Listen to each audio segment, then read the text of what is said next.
The battleship Liberty's wake tore out of drift space, armor catching newborn sunlight like a blade. Commander Naomi Archer did not breathe. Beyond the blister, Saul burned as in the archives. What surrounded Saul did not. "Wide-spectrum scan," she said, surging calm. "Scanning," Lieutenant Ochoa replied. "Telemetry green, no contacts yet." No one said Earth. It was there and it was wrong. The blue was gone. The white was gone. Night side lights were gone. Earth was a char stone. A prayer burned to cinder. Naomi felt the old promise coil in her chest. A teacher long ago had pointed at this image and said, "This is not an ending. This is iron in the forge. Remember." Commander Ochoa said, voice cracking. "Faint power signatures on the night side, below the surface. Human spectrum." "Human?" Naomi asked, because questions matter even when answers hurt. "Human," Ochoa said. "Multiple nodes, rhythmic like heartbeats." The Liberty's wake was a moving city with schools, gardens, and a baseball diamond painted on a pressurized deck. 3 generations had learned to run under a question with teeth. If we return, what will we find? "Raise a tight beam," Naomi said. "Old Earth protocols, Alpha Blue greeting." What returned was a voice, rough with grit and so human it made every scar ache. "Unidentified vessel, this is Hearthguard Control. You are in restricted memorial airspace. Identify or be deterred." Memorial airspace, Naomi swallowed.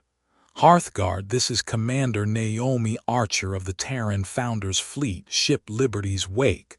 We bring our dead with us, our living behind us, and our oath before us. We come home." Silence.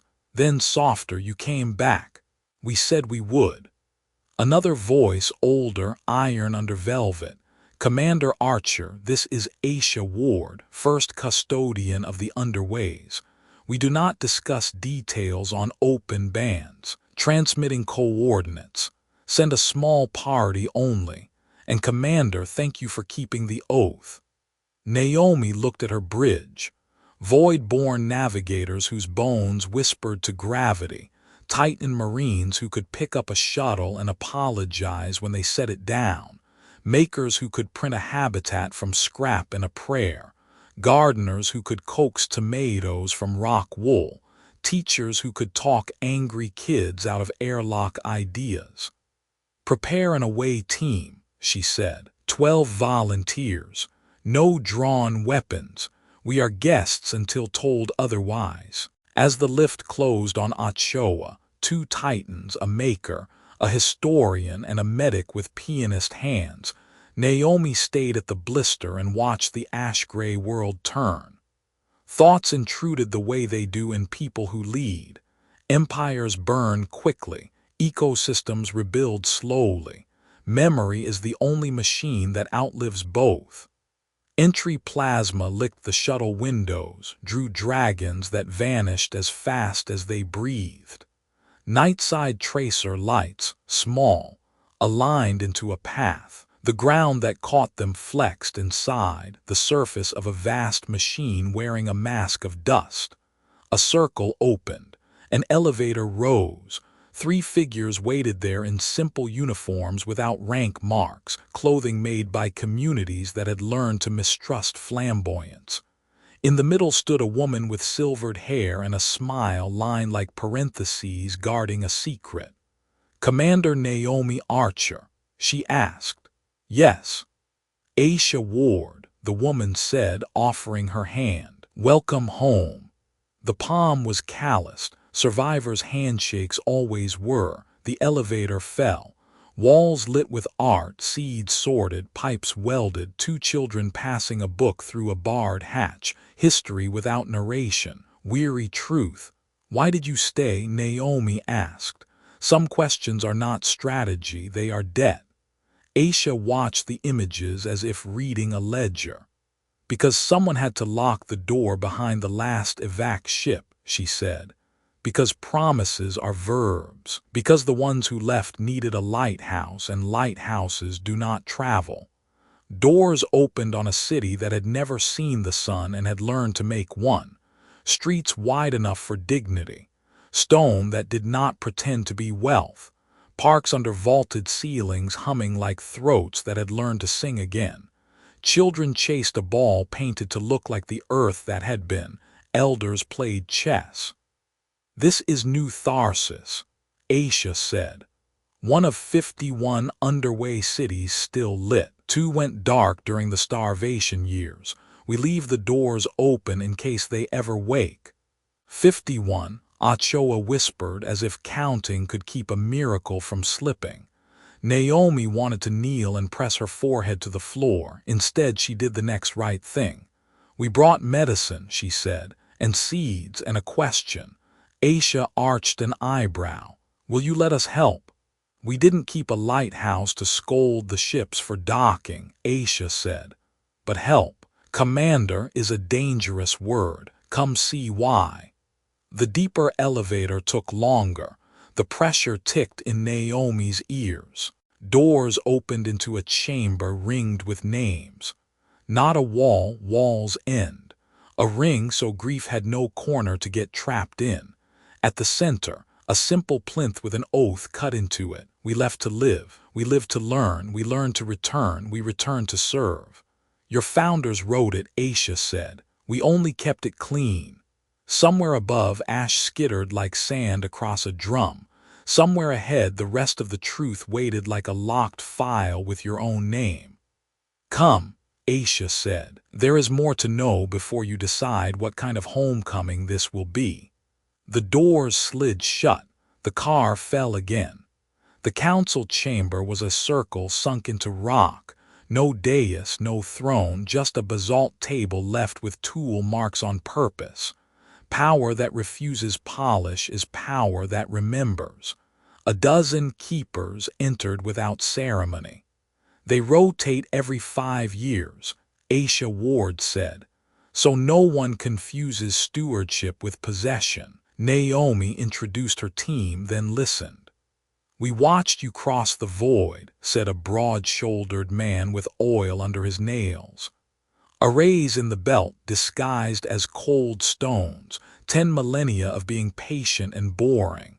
"Why hide this long?" asked Dr. Vega. "Because hunters listen for calls," Aisha said, "and because we learn the difference between loud bravery and durable courage." The chamber dimmed. Stars appeared, arranged into a map. Sectors pulsed. "This is the quiet net," Aisha said. "Messages braided into background noise, neutrino whispers under crust. For 8,000 years we have been connecting." "Resistance?" Naomi asked. "Resilience first," Aisha corrected. "Resistance after. We taught worlds to hide seeds before convoys arrived, to corrupt ledgers before hearts. Marks bloomed on the map like bruises." "Your enemy calls itself the Sovereign Combine," a keeper said. "Half the spiral. When terror fails, they buy. When coin fails, they burn. They plan a final tithe."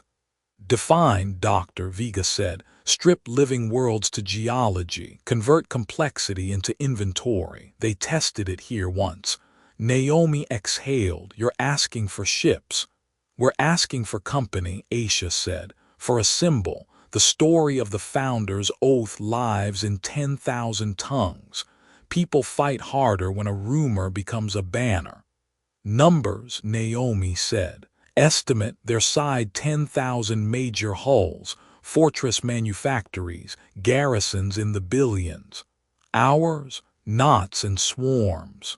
If all rose at once, perhaps 3,000 ships, fast, angry, allergic to orders." "Allergic to orders sounds like home," Naomi said. Laughter eased the air. "We won't sell you destiny," Aisha said.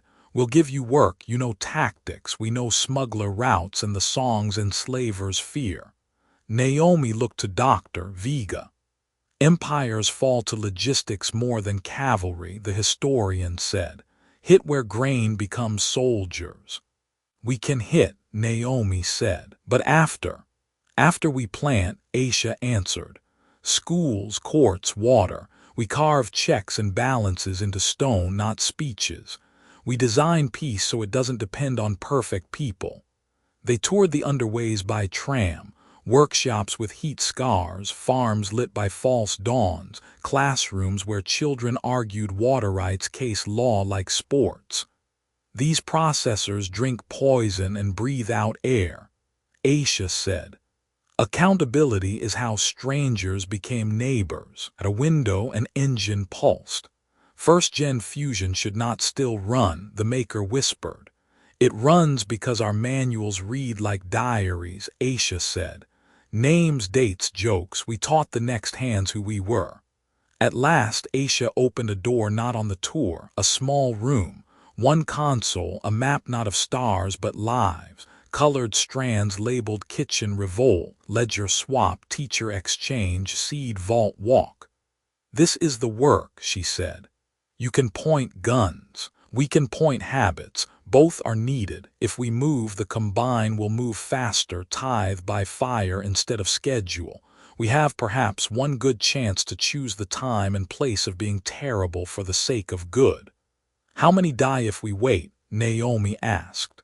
Millions a year, Aisha said. Rising. How many die if we move now? More at first, fewer if we do not stop. No speech could make that clean. Then we move, Naomi said, but like builders, not raiders. We set rules and keep them when they hurt us. Every victory must fit inside the world we want after. Aisha clasped her hand. Quiet first, and when the quiet breaks, all at once. On the tram back, Naomi read a chalk scrawl on a school wall. We came back, we keep back, we give back. Children, she thought, write constitutions in 10 words or fewer. Signal the fleet, she told Ochoa. We dock, we plan, we make a map that values lives more than lines. And tell them there is a sun underground. Somewhere, in a tunnel lit like morning, a bell rang twice. Across space, on 100 small worlds, other bells prepared to answer. Naomi thought of lessons whispered to shipborne kids about the Republic as a practice. Consent of the governed, law that makes power wait, rights that belong to the smallest voice. Win clean or do not call it winning. Serve, then lead. Lead, then listen. The clock they chose was humble. A maintenance chime synced to no star, only to habit. At 12:00 ship time on a Tuesday, the quiet net became very loud. Across 200 systems, kitchens rang like forges. In the Perseid Reach, barges unfolded into gunboats and took a refinery. In the Indigo Spur, miners who had smuggled books in their lunch pails smuggled rifles instead and walked out of shafts singing. Under a green sun, teachers wheeled carts that held alphabet blocks over a dome and revealed they held broadcast gear. Strike packets coming in, Ochoa reported. Ledger swap accomplished at Triune, combined payrolls zeroed for 7 sectors. Seed Vault walk successful on Gilead, 2 million doses of blight vaccine rerouted to free clinics. The Indigo Spur uprising holding. The Liberty's Wake led task group anchor. Remember our rules, Naomi told her captains. No strikes on hospitals or bread. No triumphal transmissions. Civilians go first. We do not poison wells we expect to drink from later. Captain Adebayo of the cutter Resolve came on a side band. Commander, do I have permission to burn a combined training yard on Andiron? They produce overseers there, men and women who learn the art of the boot. Is the yard empty? No. Then no, Naomi said. Seize, arrest, put them on trial where their victims can speak. The combine noticed. On the map Aisha's people maintained, red threads tightened toward the core. A bulletin cut through secure channels with the impatience of a fist. The final tithe is accelerated. Collection by fire. Losses acceptable. Whatever doesn't threaten the throne, Aisha said over tight beam. They are pulling fleets from their outskirts and letting tribute worlds rot to save the heart. Reports multiplied. A harvest armada angled toward Vesta's garden. Another set a course for Nyala. On old maps, these places were footnotes. On the new map, the one made of lives, they were chapters. "We can't be everywhere," Captain Adebayo said. "Humanitarian corridors," Naomi said. "Evacuation convoys, weapons to those who will defend themselves." For 2 days the fleet ran hot. The Liberty's wake fired her main batteries at a yard that minted slave collars. On Hecate Prime, a Titan Marine lifted a fallen tram so strangers could escape. On 3 worlds the fleet arrived late and wrote names. In the 3rd night, an encrypted scream reached Earth. "Bioagent confirmed," said Captain Mendoza over Nyala. "Released on detonation. Kills by unmaking. Everything algae to orchards. Secured, courier away, and commander the combined broadcast a threat. They suspect Earth is not a tomb." "How long?" Naomi asked Aisha. "Weeks maybe," Aisha said. "Our decoys will buy some days." Dr. Vega stared at the starboard bulkhead. "We need to choose battles that change future choices, not just places, conditions. If we wreck the timetables that make the tithe efficient, we buy years." "Makers?" Yomi asked. A maker named Jayon lifted her head from a nest of schematics. "We can seed their accounts with counterfeit risk reports written in their jargon. We can build pop-up courts, kits that unfold into a fair hearing in a box." "Do it," Naomi said. On the 4th morning, Bad Math arrived. Strike Group Morrow, 12 ships, intercepted a harvest fleet 3 times their size near Vesta's garden. "We can hold them," their commander said. "We cannot outlast." "Authorize withdrawal," Naomi said, then saw the downstream numbers fall. "If Morrow left, 6 billion would not." "Negative," came the reply. "If we leave, they tithe the terraces. We will buy ours. Tell the gardeners to run." The tactical board lit the way grief lights. Morrow died slow enough to matter. Vesta's garden lived. Naomi stood very still and let the silence have a chair at her table. "Commander," Ochoa said at last. "Aisha's pattern team found something. The combined fleets aren't moving at random. They're arcing inward along supply cords that conserve fuel. If we hit the right 3 junctions, we cascade delays across 60 sectors." "Which junctions?" Naomi asked. 2 we can reach," Ochoa said. "The 3rd pass to allies who run faster. Wake every kitchen and ledger within 4 jumps," Naomi said. "And tell Earth to expect company."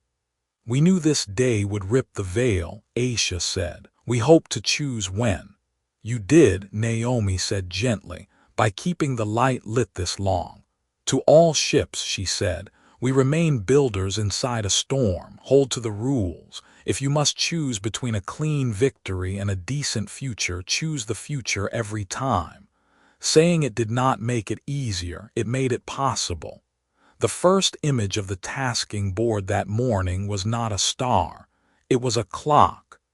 The combined seeded fail-safes in their core worlds. Dr. Vega said, hollow-eyed from hours of pattern mining. "Doomsday by design. If a capital falls, a cascade begins. A web." Aisha's face filled a quarter of the screen from Earth. "We confirmed the architecture. The Combine calls it continuity."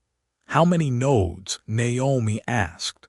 13, Ochoa said. "And Earth. We intercepted directives," Aisha said. "Rumor of origin world persistence is destabilizing tribute compliance. Neutralize. We can mask our cities for a time, not forever." "Options," Naomi said. Jayon the Maker, 3. 1. Pull back hard. Make Earth a fortress, bleed everywhere else. 2. Ignore Earth, strike continuity and pray. 3. Split defend home with brains, not hulls. Strike nodes with speed, not pride. Blind their eyes, she added. We flood Saw with false mass signatures. Spoof their route optimizers so any fleet sent to erase a rumor spends weeks chasing ghosts. Speed, Naomi asked. Nodes 9 and 11 govern routing and propaganda, HFY said. Crack both. They can still fight, not coordinate or lie at scale. We do it, Naomi said. With rules, no scorched doctrine, no punishments by category, no disappearances. We are not a prettier mask on the same face. HFY pulled up telemetry too smooth to be comfortable, a sphere pale and quiet. Combine prime. The throne world, Dr. Vega whispered. No, HFY said. A shell, hollowed around a core device. Mass anomalies match a contained implosion frame. If we crack it, the web eats itself, but the blast envelope could reach innocence. So the heart is a hostage taker, Aisha said. We are not cracking it, Naomi said. Not unless we can fold it in on itself. The number for collateral is 0.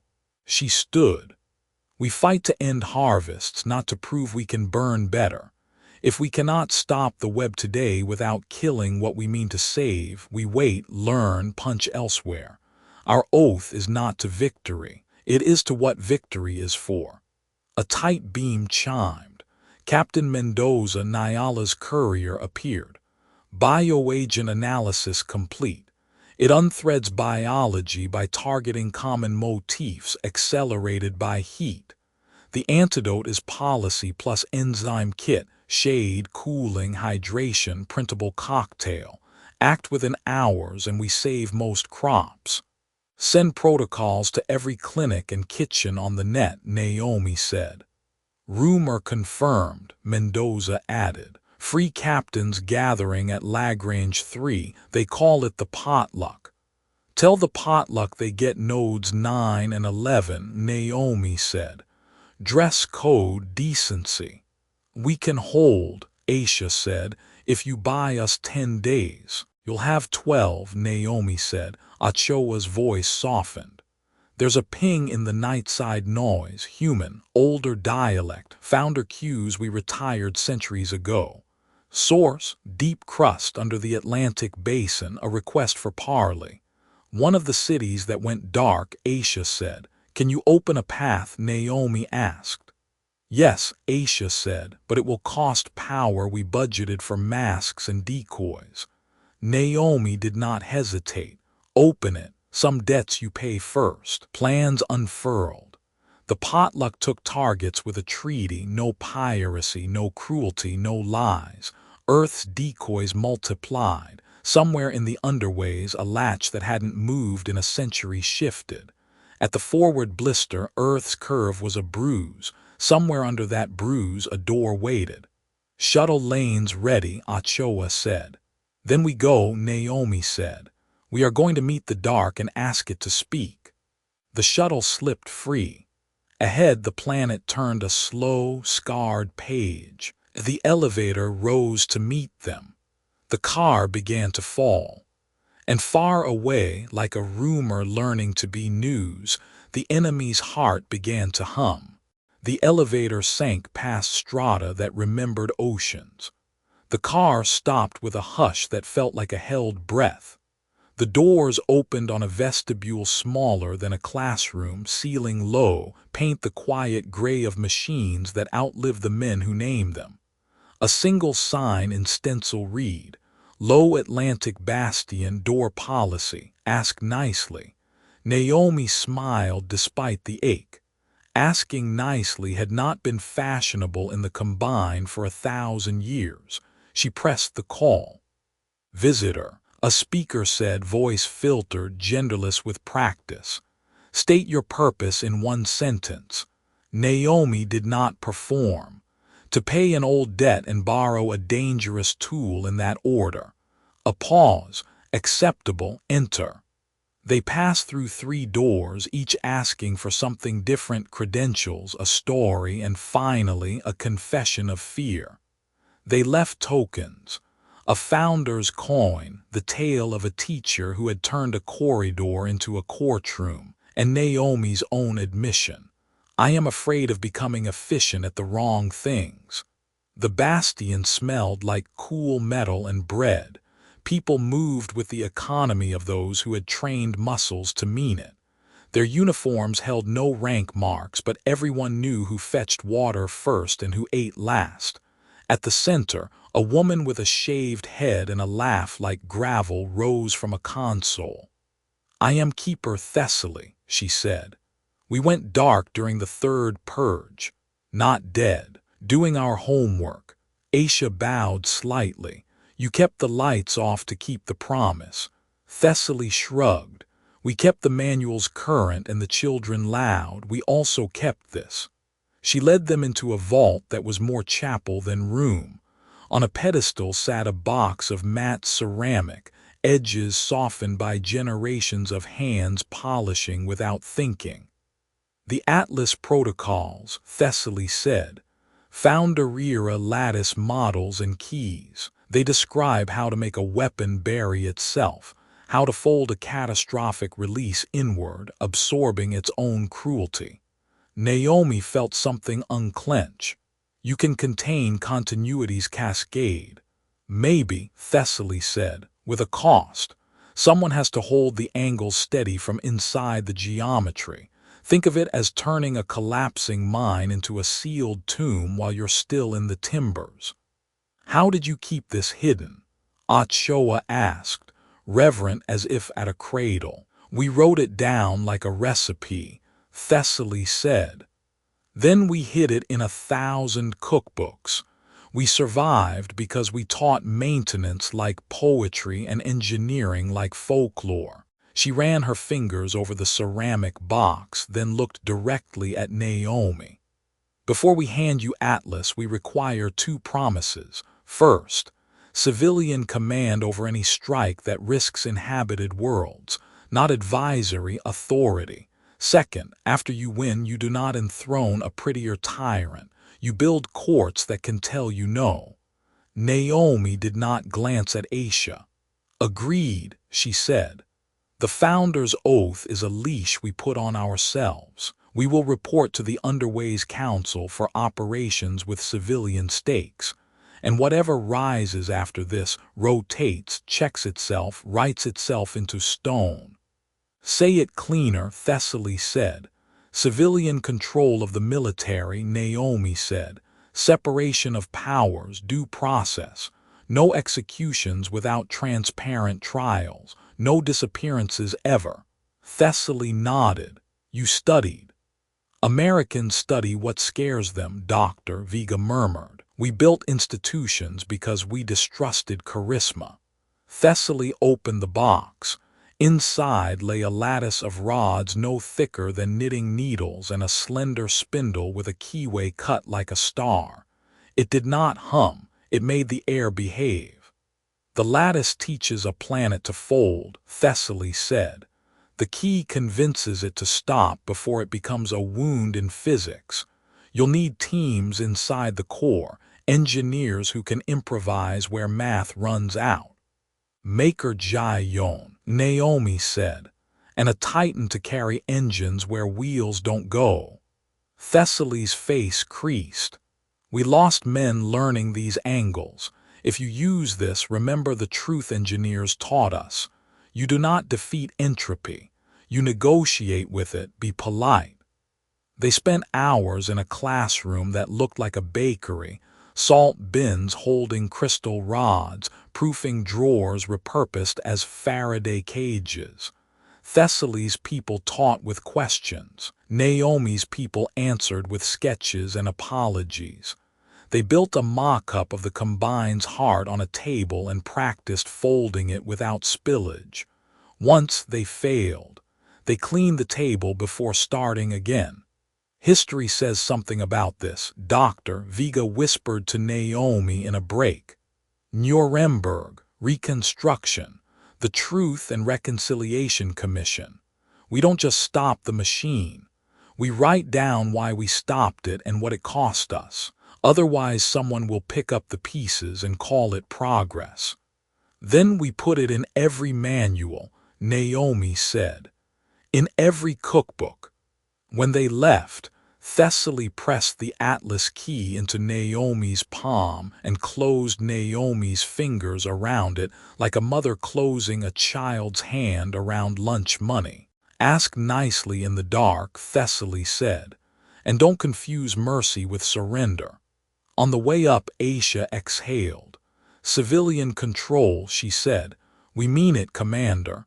We do, Naomi said. If we're going to teach the galaxy anything, it can't be just how to win. It has to be how to be stoppable. In orbit, Ochoa pinged the potluck with coordinates and a map drawn not with arrows but with courthouses and kitchens. Free captains answered with a signal that sounded like cutlery and cheer. Somewhere deep, Earth's old heart thumped, steady as a hand on a drum. The enemy's heart, far away, kept humming.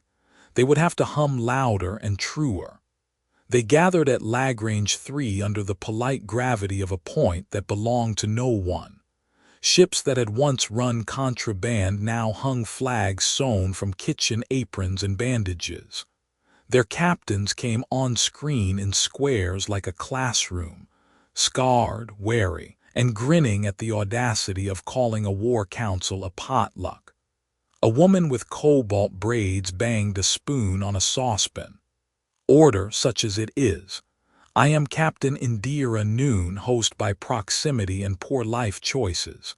If you want my crew, you sign my sheet. No raising farms, no taking hostages, no trafficking, prisoners fed, truth over rumor, trials where possible, trials recorded.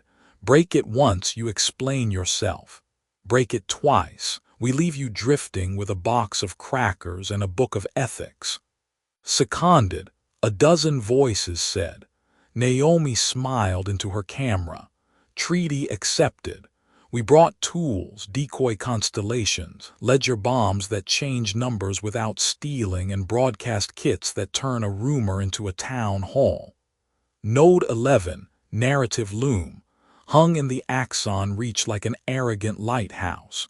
It bent information, tagged dissent as disease, made lies metabolize like sugar. The potluck came dressed as traffic, grain barges, ambulance ships, a pilgrim convoy. They arrived not with demands but with questions. On a public frequency, Captain Noon asked, "How much grain leaves your moon and how many children go hungry this week?" The question propagated like a yawn. Workers in the looms under decks began answering. Truth, it turned out, was a solvent. Behind the questions, makers unfolded the broadcast kits like origami. The kits latched to municipal feeds and replaced victory hymns with debates about water rights. A titan in a sanitation worker's coveralls quietly lifted a shuttered blast door so a crew with brooms could sweep toward the control room. Minimal force, Naomi reminded. Maximum documentation. A combined colonel attempted a counter-broadcast.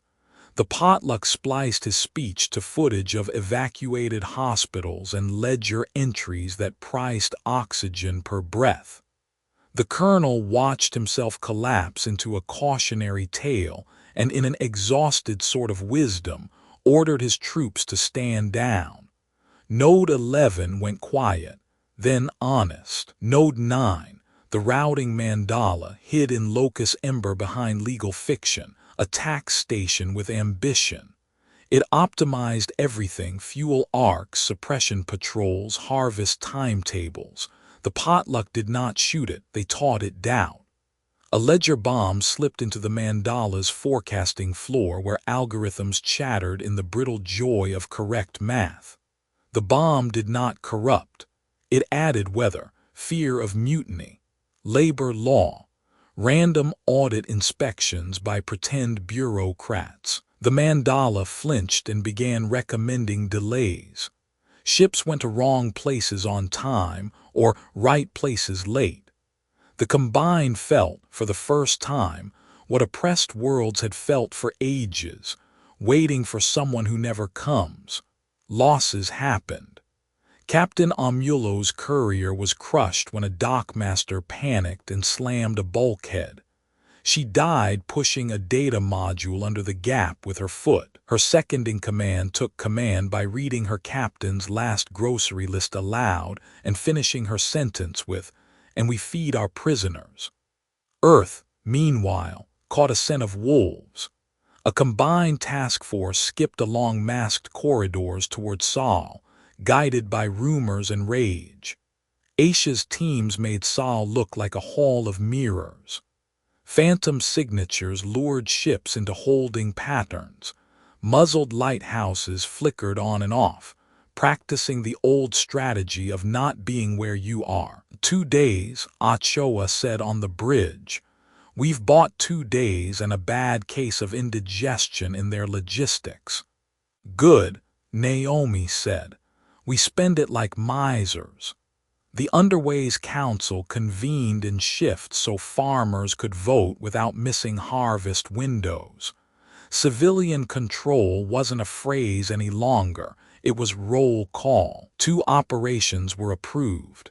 The defense of Sol under Aisha's authority, and the attempt on Combined Prime under oversight from a legal committee that contained a teacher, a nurse, and a janitor who had seen what shortcuts buy. In the hours before departure, Naomi addressed her crews without music. We do this so our kids inherit more verbs than avenge.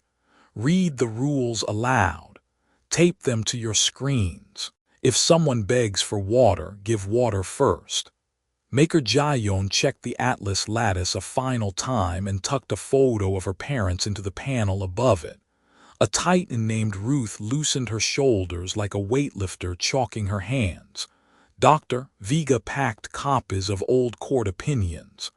HFY tightened the straps on the emergency kit with the same care he would cinch a child's backpack. Commander, Captain Noon chimed in, voice lighter than the math. When we're done, we're going to need to throw a real potluck. No treaty, just recipes. Bring bread, Naomi said. We'll bring tomatoes. The stars ahead were not friendlier. They were simply better lit. Combined Prime filled the blister like a lie told too often. From high orbit it resembled a pearl carved by tyrants. Concentric citadels, orbital rings sharp as verdicts, fields of tuned gravity that punished anything unlicensed enough to dream. Telemetry up, HFY said. Continuity web active. The core geometry matches the Atlas teaching model with intolerances. Civilians signed off. Aisha's voice came from Earth. With conditions, offer surrender first. Corridors for evac always. Legal observers on secure bands. Also, my mother sent you a scarf. Naomi smiled despite feeling like a stone. Tell her I'll wear it after. The channel chirped with a formal hail. A combined marshal appeared, green-skinned, sallow with fatigue, eyes red at the edges from nights more crowded with numbers than sleep. Human commander, he said, you arrive at a physics guaranteed to punish your courage. Leave, or we will burn a world you love so your legend ends tidy. Naomi kept her voice ordinary as if explaining a recipe. Marshal, surrender the continuity apparatus. We will guarantee trials, not rituals. We will feed your injured. We will take your oaths and hold you to them. He hesitated. Humanity translated into a fraction of a second, and then let pride do what pride does to exhausted men. No, then we will try to save your people from your device, Naomi said, and we will invite you to help. She cut the line before rhetoric could waste oxygen. Insertion teams fell like punctuation. Team Alpha, Jayon, Titan Ruth, a Bastion engineer named Leo, 2 medics, and a legal observer from the Underways. dove through the atmosphere in needles with their names written inside the heat tiles. Team Bravo cut in on the night side to map load paths and open coolant veins. The Liberty's wake and her sisters fanned out like a hand over a candle, drawing the ring's guns, pinning them to choose. "Hold to the broadcast," Naomi said. The fleet transmitted the rules of their own engagement on open channels, then used those channels to coordinate evac corridors for combined civilians. Tug captains who had been enemies yesterday became ferry pilots because someone had hung a sign that read, "Civilian dock, safe passage, trials for all." Fighting was vicious but precise. Titan Marines slammed doors open with hands that had built as often as they had broken. Makers sealed vents to keep fires local. Dr. Vega repeated into a hot mic, "This enemy will be our neighbor after. Remember that." Inside the core approach, gravity went sideways. The Atlas lattice did what good instruments do, told the truth without despair. Jayon called angles in a voice she used on skittish engines. Ruth held beams steady with arms that shook only a little. The legal observer recorded everything and apologized when her hand trembled too much to keep the image smooth. They reached the chamber. The continuity heart did not glow, it devoured. It made silence feel crowded. Jayon unfolded rods like knitting, tapped the spindle twice, and the air forgot to echo. "Imagine a house that collapsed inward instead of outward," she whispered to the mic, half for posterity and half for herself. "Imagine that collapse stopping at the stairs." "Imagine we get to walk back up them," Ruth murmured. Outside, the fleet bled time and steel. A ring platform cut the resolve in half. Her stern kept transmitting evac instructions until it cooled. Captain Noon's frigate faked a reactor breach to scare a gun line into pulling back from a hospital dome. Ochoa's hands moved across his console like a pianist at a neighbor's wedding, playing not for applause but for a promise. The marshal hailed again, voice raw. "Your corridors, you aren't lying." "We wrote the rules where our children can read them," Naomi said. "Are you ready to put down your rifle and pick up a pen?" He stared, then cut the line without answering. Minutes later, a cluster of combined service craft lit their beacons and joined the evac route. Not surrender, triage, it was enough. In the core, the lattice found its home. Jayon turned the key. Geometry shuddered like a lung remembering it had another option. Numbers that had been certain learned to stutter. The continuity web turned, seeking release, and found a bowl. "Now," Jayon said. Outside, the fleet focused fire not at the heart but at the braces that allowed the heart to lie to itself. A dozen capital guns spoke like thunder in a sermon. The planet sighed.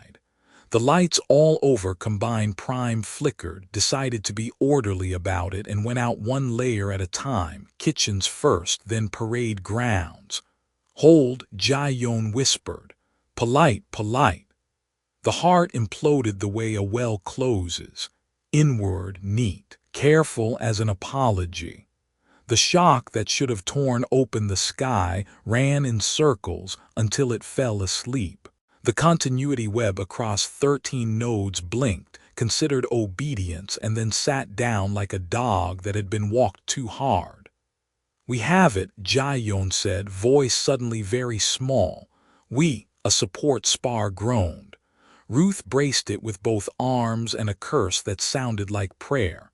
"Go," she told Jayon. "I'll be right behind." "Promise," Jayon said. "Promise," Ruth answered and meant it. They ran.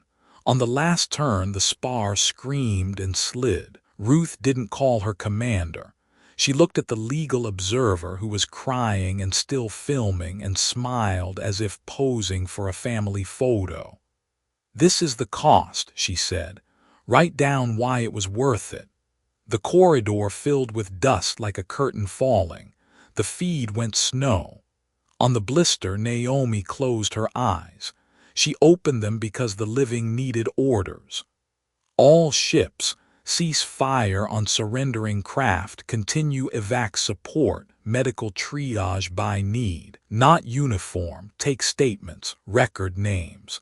The marshal returned not with a threat but with an old man at his shoulder wearing a mechanic's apron. "We will submit to process," the marshal said, "if you promise that word means what it should." "It will," Naomi said. "You will be judged in daylight." Across 1,000 worlds the web's hum faded. In kitchens and mines and classrooms, people listened to the quiet and realized it wasn't fear. It was a chance. The weeks after looked nothing like parades. They looked like paperwork and bread, stitches and shovels, translators and tea. Surrender rioted against revenge in 1,000 small rooms, and in those rooms people chose to be tired, not cruel. Trials convened in makeshift courthouses under shade cloths and in old theaters with ripped seats patched by volunteers. Judges were teachers and elders paired with jurists flown in from the underways. Prosecutors learned to say "we" without meaning us alone. Defense advocates were assigned and guarded. The rules were printed on the back of every seat. No torture, no secret evidence, right to counsel, right to appeal, hearings recorded for anyone with a signal and patience. Some combine officers, faced with testimony from men they had thought faceless, laid down their medals and asked for work that paid in sweat. Some did not. Sentences were public, finite, and obsessed with repair. Years in service, brigades rebuilding clinics and schools, years teaching what they had once helped erase. A few cases, the worst, carried heavy weight. Even then, the scaffold never rose. The underways insisted. A republic proves itself by what it refuses to do in victory. On Axon Reach, Node 11, the old Lie Factory reopened as a university. Its first semester taught media literacy and bread baking. On Locus Ember, the mandala that had optimized cruelty now ran bus routes and immunization schedules under a city council that began meetings by reading a 10-line poem a child had written about sharing water. Earth unfolded like a careful apology. The underways opened their doors to the sky one district at a time, letting air touch stone as if introducing old friends. Rivers ran in threads. Seeds swelled in black loam printed by machines and patience. The sky took on the color of a bruise healing. Children played in a park under lamps tuned to mimic a late afternoon in July from a year no one remembered firsthand. Aisha walked the rows of a new orchard and touched each sapling as if greeting a guest into a house that had been broken into and cleaned anyway. The founder's fleet wanted to give Naomi a throne. She asked for a chair at a table. "The galaxy does not need a queen," she said at the first meeting of the harbor's council, held in a warehouse that smelled of rope and citrus. "It needs places where people can dock, argue, and leave with more neighbors than they brought." The council's charter fit on 2 pages and a proverb: "We judge in public. We serve before we rule. We write it down and teach the children why." Seats rotated by lot and law. No leader could serve consecutive terms. A janitor rang the bell to start sessions. The bell once hung in a kitchen. Aisha chaired the first months. She brought a farmer's agenda, soil tests and dispute mediation, budgets that began with water. Thessaly joined a committee on archives and taught engineers to write their fear margins in the margins of their manuals. Captain Noon organized a potluck that turned into a civic festival, half recipe exchange, half conference on municipal broadband. Maker Jaeyoung carried Ruth's dog tags to a quiet hillside above New Tharsis and pushed them into the dirt under an apple sapling. She left a copy of the continuity geometry there too, in a waterproof tin with a note. Learn it, then teach it, then lock it up again unless the dark knocks twice. She built a bench and carved into it. Ask nicely. Dr. Vega curated a modest museum called the Room of Decisions. On its walls, the founder's oath, the potluck treaty, the atlas recipe written in soup-stained handwriting, a ledger page from Vesta's garden recording births the year the harvest armada turned away, the scarf Aisha's mother had promised and Naomi finally wore. Visitors left their own decisions on cards pinned to a wire. I stopped a rumor. I turned off a siren when a boy asked me to. I asked what the rules were and then I followed them. The marshal stood trial and, to many people's surprise, asked to testify against those who had built the continuity web and profited from it while pretending to be above it. He received a long sentence of useful years repairing things he had been very good at breaking. He took off his medals in a kitchen and washed dishes without ceremony. Nobody applauded. Someone handed him a towel. On a clear morning, Naomi walked to the Hall of Names with Aisha. They added Ruth there, and Amulo, and names that would not fit on one ring. The engraving machine hummed like a patient insect. Kids on a field trip listened to a teacher explain how to read the rings without getting lost. The teacher told them how to go to the exit if they got overwhelmed and that they could come back when their chest stopped feeling like a full suitcase. Any regrets? Aisha asked quietly. Thousands, Naomi said. But none about this, that we wrote rules where grief could see them, that we kept a lighthouse instead of a statue, that we taught more verbs than avenge. They walked outside. The wind had a taste to it again, salt and something green. A freighter passed overhead on a humane errand, its belly painted with the harbor's insignia, a door with the hinges on the right side and a hand held out from within. At dusk, the council met to argue about a budget line for art in public parks.